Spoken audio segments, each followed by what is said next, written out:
¿Aló? ¿Rockstar? Estás escuchando Doctor Rocks con Santiago San Miguel, Mila Renza y Mónica Zuluaga.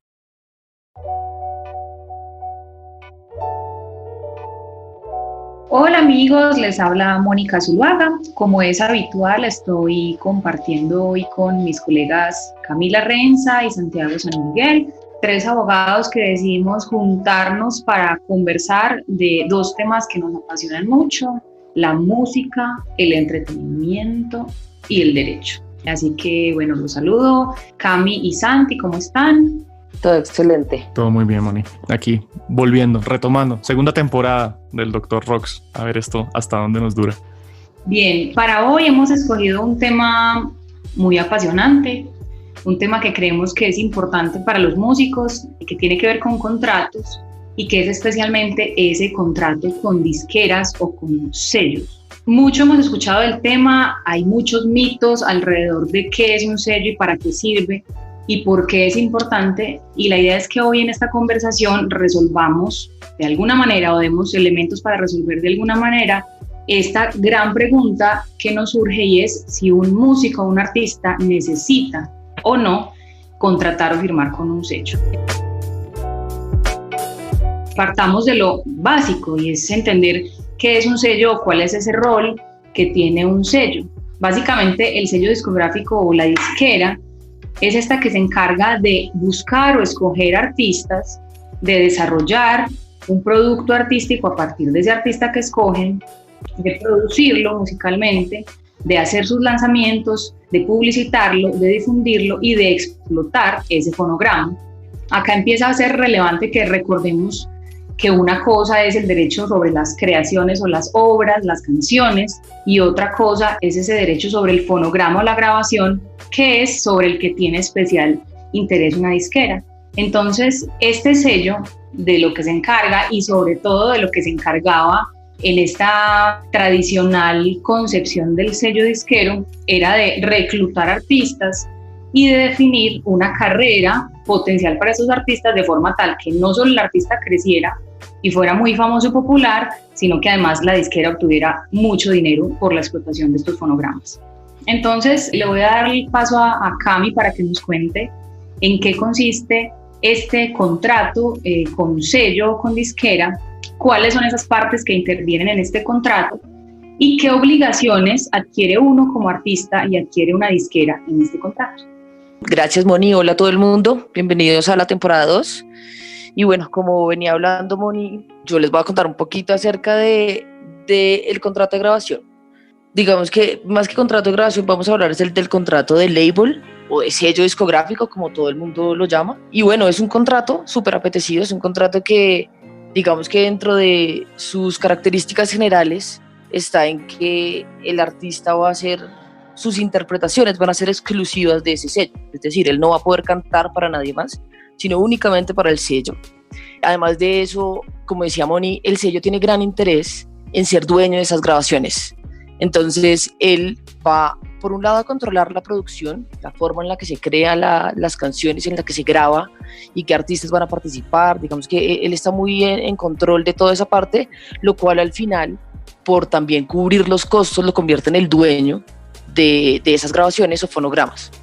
Como le interesa todo el proceso, entonces él también va a estar pendiente de cuándo se publica, cómo se publica, del plan de marketing, de la promoción, de la comunicación de esos fonogramas, y además de eso va a tener control exclusivo sobre los negocios de entretenimiento que tenga el artista. Entonces, por ejemplo, la explotación de su imagen es un tema muy importante para ellos, porque sin la explotación de la imagen no habría forma, digamos, que demostrar quién es el que está cantando esa grabación que se pretende comunicar.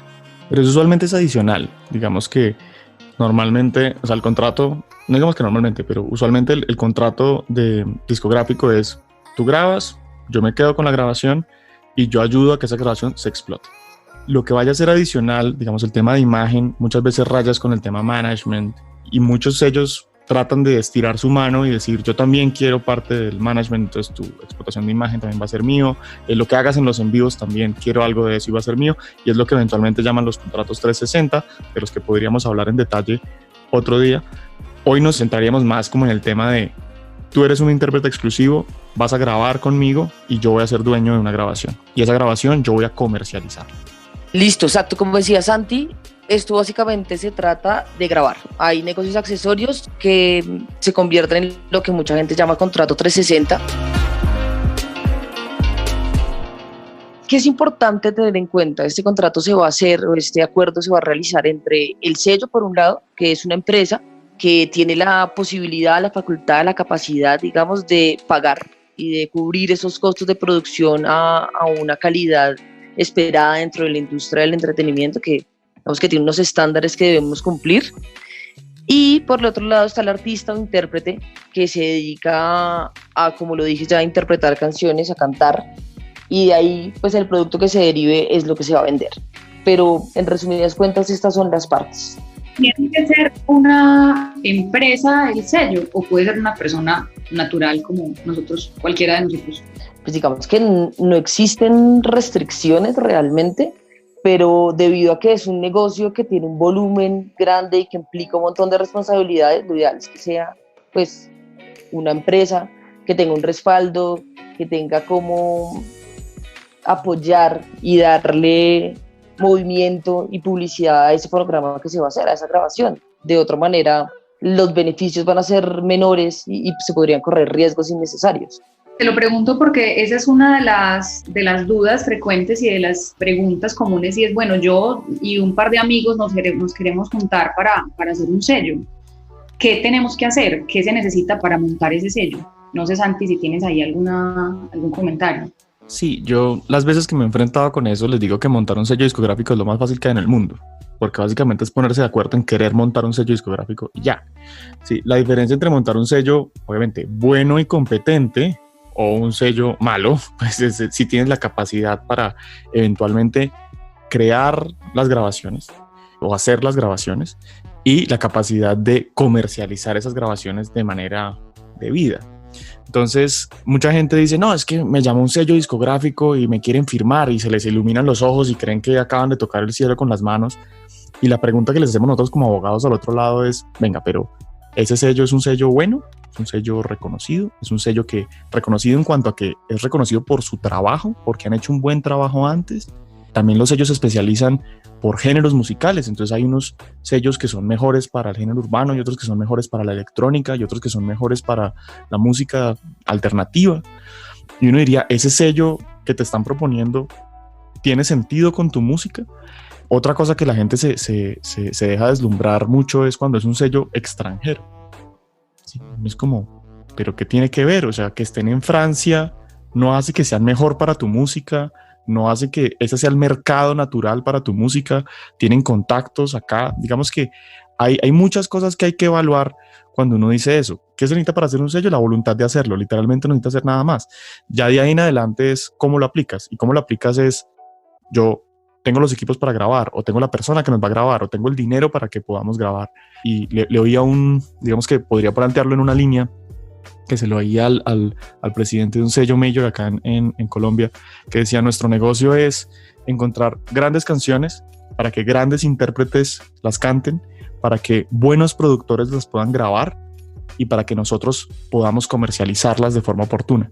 Entonces, es saber que es una cadena de esas cosas, y el sello ayuda a curar todos esos espacios, a encontrar buenas canciones, a encontrar buenos intérpretes, a grabarlas con una calidad interesante, y además saber cómo hacer que esa canción produzca dinero vendiéndola en copias físicas, vendiéndola en copias digitales, vendiéndolas en streams, subiéndola a unas cosas. Y una cosa que se ha empaquetado en una cosa que se llama label services, que son como los servicios que presta el sello discográfico adicional, que son, bueno, y los videos, ¿qué hacemos con eso? Entonces, coordinar una grabación de un videoclip, la portada, ¿quién hace la portada? Entonces tenemos un gran diseñador, una diseñadora que nos hace una ilustración muy bella para poner de portada. Escribir unas fotos para hacer prensa, bueno, la prensa, ¿cómo se coordina? Entonces, muchas veces la discusión de sello es, yo pongo rec y ya, creen que es hasta ahí. Y me dicen, no, la discusión muchas veces es más importante más adelante, o sea, ya tengo la grabación, ¿y ahora qué? Entonces hay que hacerle portada, o hay que hacerle video, hay que comercializarla, hay que distribuirla, bla, bla, bla, bla, bla. Digamos que ese es el lugar donde ahorita los sellos se vuelven importantes, y el conocimiento de un sello se vuelve valioso si sabe hacer ese último paso con muchísima calidad. De acuerdo, y ahí es cuando se supera, como decías ahorita y como lo decía Cami también, el tema de la grabación, porque finalmente como el interés del sello es que se venda la música, pues también invierte en la imagen del artista, en pagar la carátula, en pagar el video. O sea, no solo la coordinación de estos servicios que están alrededor de la publicación del disco, de la grabación, sino la inversión. Y muy importante, que creo que va a ser algo de lo que hablamos ahorita en Pros y Contras, la decisión sobre la estética y el estilo de esas partes, pues, de imagen, de carátula, de tipo de video, que eso es un punto ahí bastante delicado y bastante especial de estos contratos. Pues realmente estaba como apoyando lo que tú decías. Para mí el tema y lo que les decía en un principio, y creo que todos lo estamos recalcando, y es, esto no se queda solo en grabar, porque realmente pues montar un sello es facilísimo. Ni siquiera necesitas un estudio, necesitas el dinero y contactar a las personas que quieras, pero el comunicarlo de manera adecuada para obtener el éxito, creo que ahí es en donde realmente está el beneficio que busca el artista en un sello, el que él pueda llegar a lugares en donde para el artista es muy difícil llegar, y muchas veces eso implica en que le ayuden a hacer una gira de medios, en que la comunicación esté en lugares correctos, en que haya un lanzamiento, así sea algo pequeño, pero que sea un lanzamiento, en que se envíen siquiera los correos en los momentos adecuados y necesarios para que se haga un pitch, para que la canción llegue a algún listado, o para que vaya a un programa de radio. O sea, esa comunicación también es clave, porque finalmente pues grabar es sencillo. Entonces siento que esa, por ejemplo, es una obligación que se negocia bastante en esos contratos, y es, bueno, yo te entrego el máster o grabamos el máster, quedó ya el máster, mejor dicho, te entrego el máster, ¿cuándo vas a lanzar tú y cuándo vamos a hacer la estrategia de comunicación para esos lanzamientos? Que en últimas es una decisión pues del sello. Lo que hemos visto nosotros últimamente es que es algo que se coordina, y se coordina con bastante anticipación, y se hace de una manera en que digamos que funcione tanto para el artista como para los demás integrantes de esa industria, y que sea un tema en que todos obtengan lo que están necesitando y que sea un buen lanzamiento para todos, en últimas. Y un tema que creo que es muy importante que mencionemos acá, tiene que ver con cómo gana esa persona que firma con un sello. Finalmente decíamos, esto se hace típicamente a cambio de una regalía, pero recordemos que el tema de regalías en música puede provenir de muchos tipos de usos y de varios tipos de derechos. Entonces hay regalías de derecho de autor por la obra, hay regalías por el fonograma, hay regalías por la interpretación. Entonces, ¿cómo se reparten en estos contratos esas regalías, Santi? Este programa se realiza en colaboración entre Derecho Rocks en Bogotá y Hemisferio Derecho en Medellín. Estos contratos normalmente van por un solo pedazo de un todo, que serían como las múltiples fuentes de ingreso que puede tener un proyecto musical. Como las mencionaba, digamos, por decir algunas, es los temas en vivo, la explotación de la imagen, las composiciones del artista. Y aquí diríamos una sola, que serían las grabaciones. Entonces, cuando alguien es titular de una grabación, obtiene dinero por la explotación de esa grabación. ¿Cómo se explota una grabación normalmente? Los streams que se generan, si se venden en tiendas digitales, si se venden en tiendas físicas. Digamos que esos son los tres lugares principales donde una grabación se explota. Y la sincronización, que sería un cuarto, pero tiene unos detalles especiales.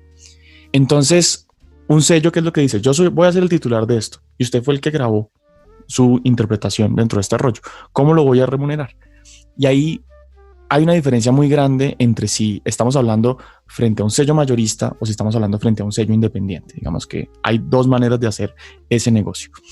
Los sellos mayoristas, que realmente ya no quedan muchos, son Universal y sus afiliadas, Warner Music y sus afiliadas, Sony Music y sus afiliadas, y en Colombia podríamos decir que Codiscos puede tener como una calidad de sello mayorista. De resto, no quedan más, ¿no? El resto serían independientes. Creo, y aquí hago una anotación, que muchos independientes están tratando de proponer contratos como si fueran un sello mayorista, y yo creo que eso es un error, pero ya lo vamos a hablar más adelante. Entonces, hablemos de los mayoristas únicamente. ¿Cómo hacen el acuerdo? Y es diciendo, del 100% de lo que entre, usted va a tener un porcentaje pequeño, que es entre el 8 y el 18%, ¿cierto? Eso sé que a mucha gente le vuela la cabeza, y diciendo como en los negocios de YouTube que vamos 90-10 o distribución que vamos 85-15. y el 85 siendo el artista y 15 siendo el distribuidor. En el sello discográfico es al revés, o sea, el 85 es para el sello y el 15% es para el artista. Entonces ahí es un desbalance súper grande en que ahí que el artista no va a tener mucho control, el que tiene control va a ser la persona que pone la inversión. Y en los sellos, digamos que usualmente es ahí como una regalía. Y en los sellos independientes, más que una regalía, lo que se hace es como un acuerdo entre yo pongo un dinero, tú pones el talento, vamos a hacer unas inversiones, un trabajo y al final repartimos las utilidades. Y las utilidades van a ir 50-50, 50 para el artista, 50 para el sello independiente. Y uno podría creer que eso es un mejor negocio, ¿cierto? Y aquí no es tan claro. ¿Por qué? Y es porque uno dice, digamos que yo tuviera una regalía de 15% como artista en un sello major, y es, uno creería que si entran 100, pues 15 son míos. Y la respuesta es no, porque en los contratos normalmente hay unos costos recuperables. Entonces, ¿qué es lo que pasa?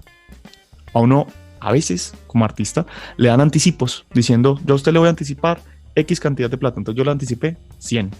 Fantástico. Y la persona firma y me siento millonario ahora que tengo esos 100. La pregunta es, ¿cuándo vas a tener 101? O sea, ¿cuándo te van a volver a pagar? Y es cuando se recupere ese anticipo. Y ahí el rollo es, uno diría, ok, entonces si el proyecto produce 100, pues yo ya recuperé.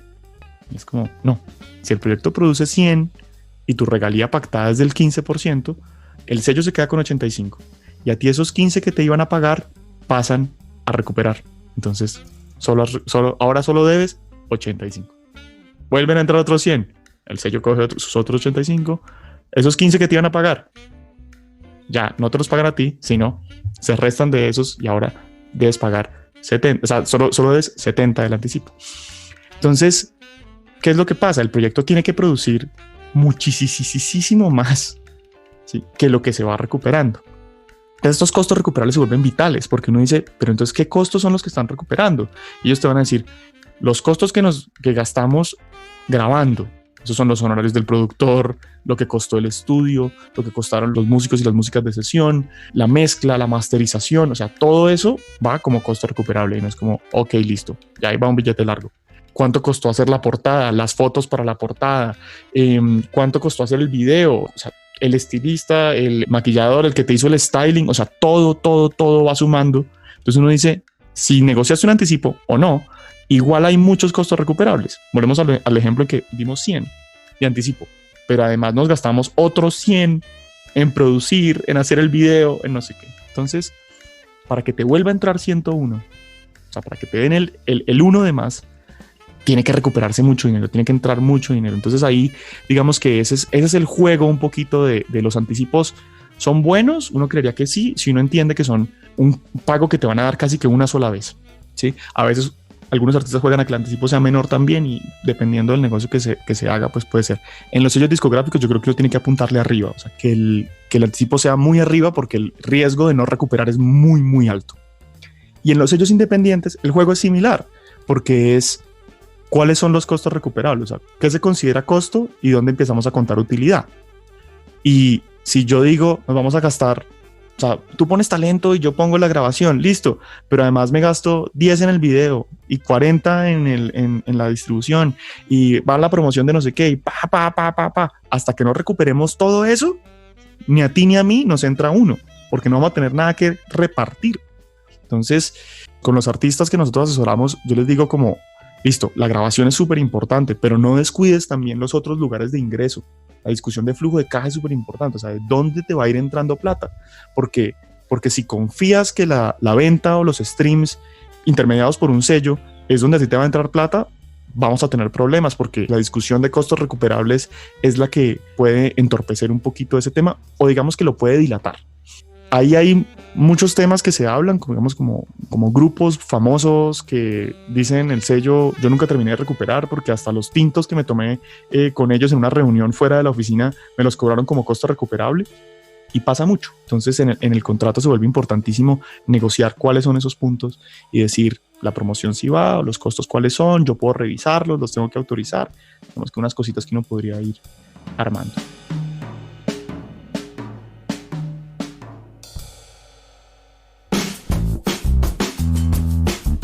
Santi, tengo una pregunta. todo esto que nos mencionaste de los anticipos y de las regalías se refieren a regalías y anticipos sobre el fonograma, pero este intérprete seguirá recaudando sus derechos, pues sus regalías como intérprete en Asimpro, por ejemplo, en el caso de Colombia.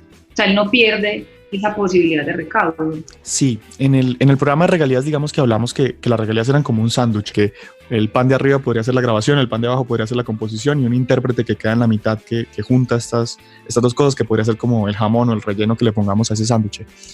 El sello solo controla la parte del fonograma y queda, digamos, en titularidad del intérprete sus interpretaciones, a menos que diga una cosa distinta en el contrato, pero normalmente el intérprete sí queda como dueño de eso. Entonces le corresponde al intérprete y le corresponde a su equipo y le corresponde a todo su equipo de trabajo el buscar esas regalías y entender que esas regalías pueden estar en Asimpro, en el caso colombiano, pueden estar en Sound Exchange también para interpretaciones digitales, y que no se limitan únicamente a las regalías de explotación directa del fonograma. Súper. Bueno, pero en resumen, chicos, Cami, Santi, ¿es bueno o no estar firmado por una disquera? ¿Cuáles son los pros y cuáles son los contras de este contrato?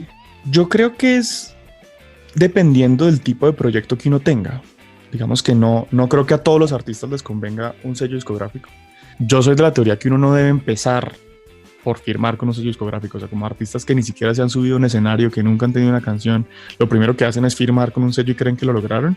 Creo que uno parte ahí de un error. Creo que hay que tener un proyecto artístico consolidado por una cosa muy sencilla, y es que el sello no es el proyecto.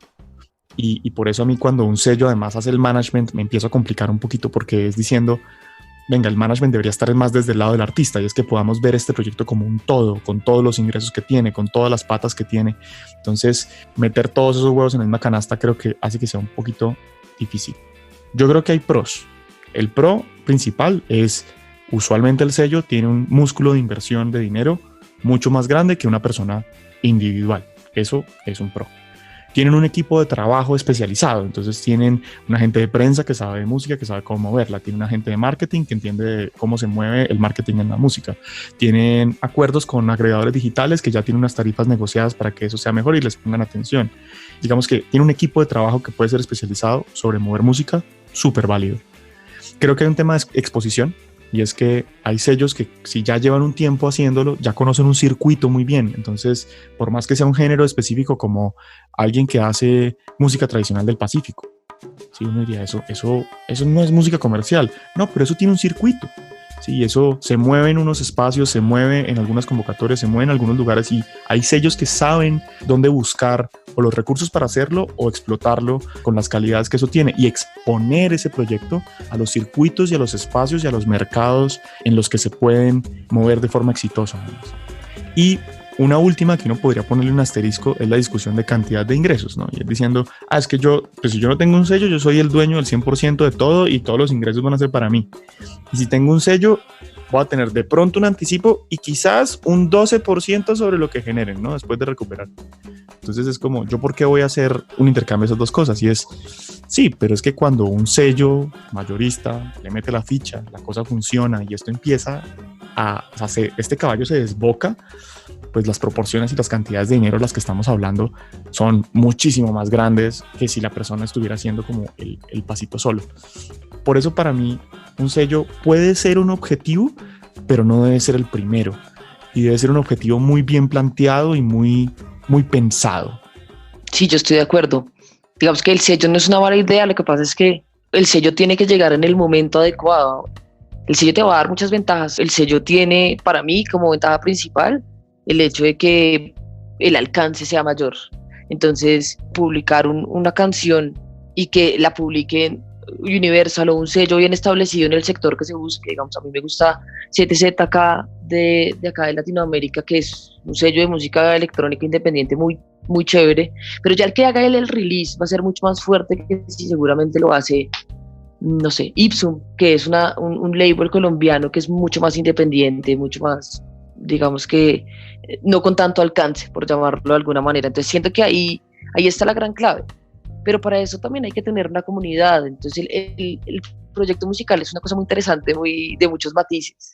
Para mí, tener que llegar en el momento adecuado es súper importante tener claro qué se quiere de ese label, si tú quieres que sea la parte de la comunicación sea donde más se le meta porque tú puedes cubrir gran parte de lo que sea la producción, pues eso también funciona. Yo siento que los acuerdos se pueden crear según lo que necesite cada persona y lo hemos visto, digamos que en nuestra práctica en el último año he visto contratos de todos los colores y de todas las formas, pero en últimas es tener claro qué quieres del sello. ¿Estás esperando solo que te pague la grabación? ¿Quieres que también esté involucrado en la parte de marketing? ¿Quieres que se encargue de explotar tu imagen? ¿Quieres hacerlo tú también? ¿Qué quieren hacer? Entonces creo que eso es súper clave. Y el otro tema que me parece un gran pro es que ese alcance también se extiende a esa producción. Entonces es más fácil llegar al productor con el que siempre ha soñado el artista crear una canción o interpretar una canción. Entonces creo que eso también está muy chévere y es algo que, por ejemplo, nosotros que somos personas que nos encargamos de asesorar los proyectos, pues ver cómo a alguien se le iluminan los ojos cuando le dicen que va a producir con el productor de sus sueños es algo súper lindo, ¿saben? Porque uno queda súper feliz porque en últimas uno está cumpliendo sueños que en algún momento creyó pues que no iban a ocurrir, ¿no? Entonces, para mí esos dos temas del alcance en esos dos niveles es como realmente los grandes pros del estar con un label. Aquí podríamos entrar a hablar de cuáles son los contras. Y yo tendría 4 cosas ahí como que establecer. Y la primera es un tema de titularidad de fonogramas. Y es que el dueño del fonograma, el titular del fonograma es quien lo paga. Y en el caso de los sellos, yo creo que siempre ha habido una relación súper rara en eso. Porque tradicionalmente el sello paga por el máster.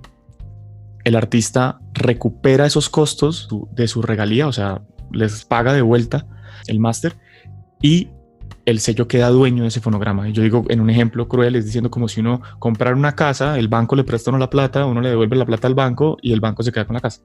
Es como entonces, ¿qué fue lo que hiciste? Y los sellos han peleado mucho con este tema y uno les dice, pero ¿en qué momento el fonograma vuelve a ser mío? Y la respuesta es nunca, parce. O sea, como eso, olvídese de ese rollo. Algunos contratos incluyen unas cláusulas en las que el fonograma se devuelve en cierto tiempo. Estados Unidos tiene unas provisiones específicas para eso, que son 35 años, en fin, pero en Colombia no se da. Entonces, en Colombia hay fonogramas que se grabaron en los 70s que siguen siendo de discos fuentes y seguirán siendo por toda la eternidad hasta que se les vence el derecho. Entonces, digamos que eso es un tema fundamental. Discusiones ahí. Si es necesario ser el dueño siempre. Digamos que hay gente que nunca ha sido dueño de sus masters y no le ha pasado nada. Yo soy un poquito más proteccionista en ese sentido y creo que el artista sea dueño de sus masters o eventualmente vuelva a ser dueño de sus masters, creo que tiene relevancia, creo que tiene sentido y creo que es como parte, uno de los múltiples pedazos que compone su carrera musical y es importante protegerlo. Un segundo tema es el de, que Mónica ya lo había mencionado, el de los lineamientos externos, y es de los sellos tienen una línea editorial, los sellos saben con quién trabajan y una estética que manejan y una cosa que les gusta.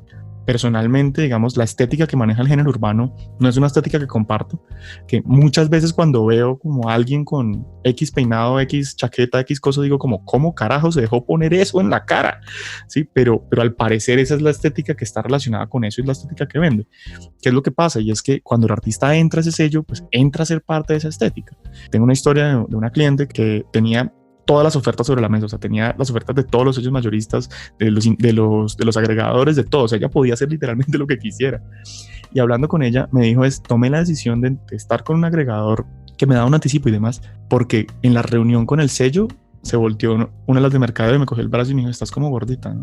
Y era como, man, además que es una mujer excesivamente talentosa, una compositora brutal, una voz hermosa, hace unas canciones que tienen un impacto muy, muy interesante, que además en un escenario es bellísima, o sea, como que sí es una mujer muy bella y que lo único que le estaban midiendo era cuánto le medía el brazo y es como, no man, o sea, ella no comulgaba con esa manera de ver ese proyecto y decir, yo quiero que mi proyecto se concentre en la música y no en cómo me veo, a pesar de que su proyecto tiene una línea estética súper clara y muy bien curada, era, pero es que eso sale desde la música, no el proceso al revés, y ella sintió que se lo estaban proponiendo en el otro sentido y no le gustó, entonces el lineamiento, digamos, estético es muy fuerte.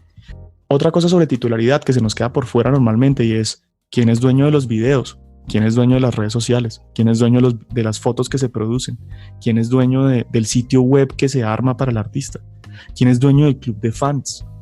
Sí, digamos que esas son cosas que usualmente la gente no mete dentro o no piensa dentro del contrato de sello discográfico, y que hay muchísimas historias de terror alrededor de eso, de cómo el sello se queda con las redes sociales, el sello se queda con el canal de YouTube, y digamos que a veces esperamos que la relación con el sello sea de 10 años, pero también la relación pudo ser de 1 año y ya, y después pues el canal de YouTube que construimos, y mi aspiración es tener una carrera artística de 35 años, por haber tenido un año contigo tú te quedaste con todo, entonces como que ahí hay que hacerlo bien. Y una última cosa es flujo de caja, y es de el artista, ahí sí, ¿de dónde va a comer? Y es de, a veces el sello es muy bueno en promocionar al artista y mostrarlo, y eso significa que el artista va a tener muchísimos en vivos, entonces es de los en vivos que va a encontrar ese flujo de caja, y es fantástico.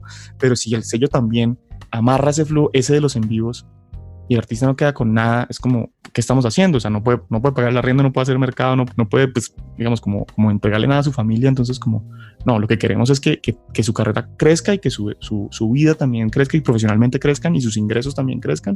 Entonces, entender que los flujos de caja ahí son como un tema súper álgido, que con un sello, ya habíamos hablado de los costos recuperables y el tema de anticipos, se vuelve un tema fundamental, y que a veces pues les juega en contra. Escuchándolos, solo pienso en todas las historias que me han llegado como en este proceso de acompañar artistas, que han sido realmente historias de terror. Pensando en nuestra sección de historias de terror para el podcast, yo había pensado en una posibilidad en uno de los casos, pero escuchándolos me aparecen como 5 o 6 más que digo, pucha, esto es una cosa muy fuerte. O sea, de verdad, alrededor de este concepto de sellos que existe hace tanto tiempo y que siempre parecían tener la posición dominante y ser a lo que todos los artistas querían llegar, hay muchas historias de terror. Y entonces creo que es el momento de que hablemos de esos casos a los que nos hemos enfrentado los 3. Yo estoy pensando que esta se vuelve como mi sección favorita en adelante. Porque con todos los asuntos que hemos recibido, que hemos conocido, que hemos atendido de cerca y que nos han dado pánico, pero que seguro nos han enseñado un montón. No sé, Cami, si nos quieres contar cuál es tu historia de terror. Bueno, la mía creo que incluso ya lo hemos dialogado durante la charla de hoy. Yo creo que es un mal que está emergiendo de manera constante ahora, y es cuando una persona decide montar un sello, pero esa persona realmente no tiene el conocimiento frente a todo lo que implica tener un sello, que era lo que ya hablábamos, la comercialización, la creación de la obra, los contactos, hay un montón de cosas involucradas. Entonces esta persona monta un sello, que vamos a llamar sello indie, o un sello independiente, y decide crear un contrato que tiene todas las características de un sello major. Entonces es un sello pequeño, es un sello que posiblemente sea su primer cliente, porque en este caso era básicamente su primer cliente, en donde decide crear un contrato casi que copiado de algún sello extranjero, no sé quién habrá sido, en donde extendió un anticipo más grande del que quizá podría soportar, y en donde en últimas no se terminó traduciendo realmente en un buen trabajo lo que pasó. Entonces en un año se sacaron 2 canciones, no se promocionaron bien, el video no quedó con la calidad que se esperaba, los esfuerzos que se estaban realizando para comunicar las obras creadas y las canciones grabadas fueron escasas, y pues todo ahorita anda realmente en una pelea. Entonces es la propia historia de terror. Yo tengo una historia de terror de una banda que firmó con una disquera nacional en los 90s. Firmó porque en ese momento era una banda de rock prometedora y sacó con la disquera su disco más importante.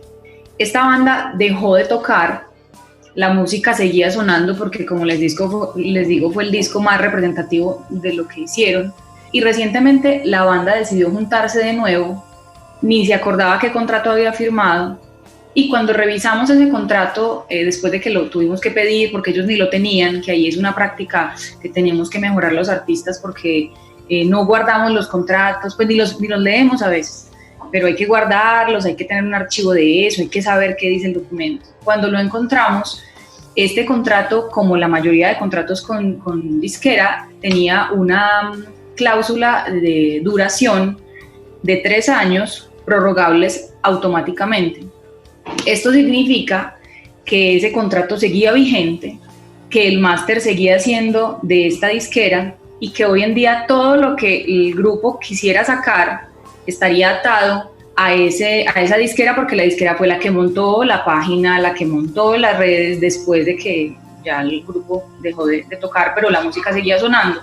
Entonces ha sido un asunto muy complicado, porque la disquera, como ve que el grupo quiere volver, está otra vez interesado en sacarlo, después de que no movió nada durante todo este tiempo, el grupo no tiene idea qué hacer y estamos justo en ese proceso como de negociar por ese máster, que ahí las disqueras se vuelven complejas porque ya no quieren soltar el máster, porque la última alternativa es devolverle el máster al artista. Entonces ha sido toda una historia de terror.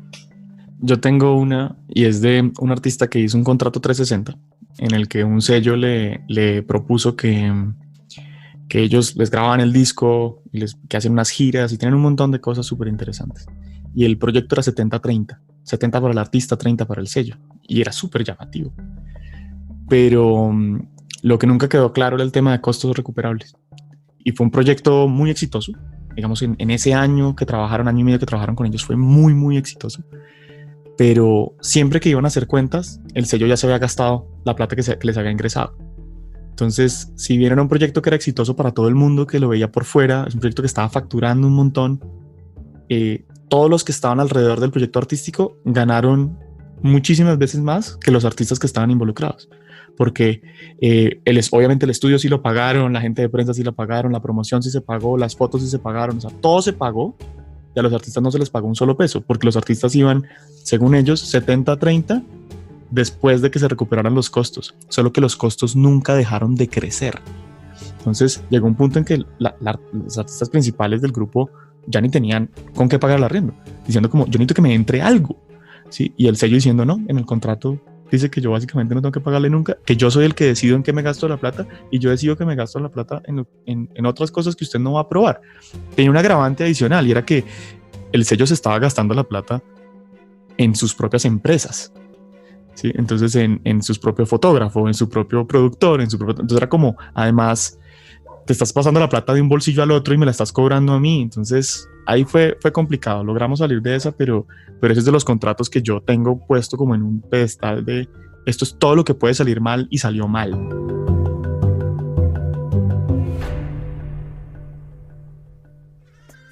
Sí, finalmente creo que lo que concluimos y lo que vemos con estas conversaciones es que alrededor de este contrato y en general de los contratos de la industria, pues hay muchos matices, hay muchos elementos por revisar, hay muchas particularidades que solo conoce alguien que realmente esté en la industria y que además van cambiando de manera vertiginosa y que cada vez nos están presentando retos sobre su entendimiento y la mejor manera de ejecutarlos.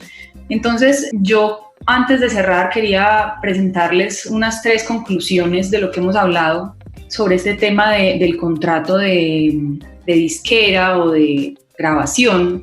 Y lo primero es que, según lo que hemos visto, no siempre es bueno y no siempre es malo estar firmado con un sello. Decía Santi, es muy importante que tengamos claro el objetivo, que el objetivo esté planeado y que esté bien pensado para tomar la decisión. No puede ser que nos llegue la oferta y que solo porque nos llega la oferta la tengamos que tomar. ¿Es una buena oferta? ¿Sí o no? ¿Me conviene a mí? Tenemos que evaluarlo. ¿Es estratégico en este momento de mi carrera? Lo tenemos que revisar. Y solamente en ese punto sabremos si a mí me conviene o no. Entonces tampoco se trata de que satanicemos estos contratos porque a veces funcionan, muchas veces funcionan, otras veces no. Lo segundo y muy importante es que no se nos olvide que hay que leer el contrato, hay que entender el contrato. No solamente hay que firmar el contrato, que es lo que hacemos cuando nos emocionamos con estas ofertas y olvidamos revisar detalles como los que les mencionamos, la duración del contrato, las obligaciones de las partes, el tema económico que me parece vital, el tema de los anticipos de que hablaba Santi, cuáles van a ser esos costos que se van a asumir, con cuánto tiempo contamos para recuperarlos, qué control se va a llevar de lo que se va a invertir, quién va a estar a cargo de ese control, quién va a monitorear ese proceso. Esto finalmente es un acuerdo de partes, un contrato es eso, un acuerdo de partes, un acuerdo de voluntades, y lo que nos corresponde es asegurarnos de que ese documento que estamos firmando contenga todo eso que acordamos y lo entendamos perfectamente. Y por último, evaluemos siempre que este contrato es solo una de las aristas a las que nos podemos enfrentar como artistas, es una de las posibilidades, es una de las líneas. Hay muchas otras alrededor de lo demás que hacemos, de nuestros conciertos, de nuestros productos, de nuestras experiencias, de nuestras redes sociales, de nuestros seguidores. Entonces es importante entender esto como una integridad y entenderlo como la posibilidad de crecer no solo por tener una buena disquera o un buen producto fonográfico, sino todo un trabajo sólido y coherente alrededor. Yo quisiera dar un tip, y es que muchos artistas firman con los sellos pensando que ahora el sello va a hacer todo y es como que van a poder delegar todo, y a mí me gusta decirles es que uno cuando firma con un sello es porque va a trabajar más, ¿sí? Es porque hay que armar equipo con ellos, porque hay que saber quiénes son las personas de allá, cuáles son sus roles, además que son súper específicos, y qué cosas siguen estando en control del artista, qué cosas tiene que decidir el artista y su equipo, y qué cosas le corresponde al sello proveer. Entonces como generar esos diálogos y saber cómo se sigue trabajando. Entonces un sello no es para delegar el trabajo y de hágame famoso, sino es para trabajar más, para seguir haciendo música, para entender este proyecto cómo sigue creciendo. Entonces es una rueda más dentro del carro que es el proyecto, pero el resto tiene que seguir trabajando. Yo lo último, digamos, que tengo por de verdad decirles de corazón es que se pregunten a sí mismos si el negocio que les están ofreciendo, con lo que implica el término, las condiciones, todo, es lo que ustedes están buscando para su carrera. Un sello no les va a salvar la carrera, un sello no va a hacer que ustedes sean exitosos, pero el trabajar cómodo y el estar conforme con esas condiciones que se propusieron y entender de qué se trata el trabajo va a hacer que uno haga las cosas mucho mejor y que las haga con gusto. La carrera y el mundo del entretenimiento y de la música en especial consiste en disfrutárselo. Es un recorrido, es una aventura. Y si uno le gusta lo que va a hacer y si uno está conforme con el tiempo y si uno está conforme con lo que va a ocurrir, pues creo que esa es la buena decisión. Si se siente mal, si el estómago le dice que no y le gusta modificar algo, hágalo. Fíjense que los contratos se pueden modificar y son de plastilina, como dice Santi. Uno siempre puede negociar. Y pues nada, muchos éxitos. Espero que nuestras conclusiones y nuestros tips y nuestras palabras ayuden a tomar decisiones, a entender de qué se trata el contrato y a hacerlo siempre mejor. Es el momento de despedirnos. Gracias por su atención. Recuerden que tenemos ya varios programas para que escuchen, para que conozcan nuestra posición sobre temas importantes de la industria, y aquí nos seguiremos viendo en Dr. Rocks. Agradecemos a Camilo Petrucci en la edición. Recuerden seguirnos en Instagram en Derecho Rocks. Por allí también pueden hacernos preguntas, comentarios, sugerencias, recomendaciones. Estamos muy pendientes de que nos cuenten qué información quieren que tratemos en este espacio. Y aquí seguimos, Dr. Rocks. Chao, chao. Chao. Si te interesó este tema y quisieras saber más, puedes encontrar información adicional en el sitio web derecho.rocks y en hemisferioderecho.com.co. También puedes enviarnos tus preguntas por mensaje directo en Instagram a @derechorocks o @hemisferioderecholegal. Como no hemos considerado todas las características y la situación actual de tu proyecto musical, todo lo que hablamos en el programa es nuestra opinión personal y no debería ser considerado como una asesoría jurídica. Este programa es creado únicamente con fines educativos y de entretenimiento. Esperamos que lo hayas disfrutado. Nos vemos a la próxima.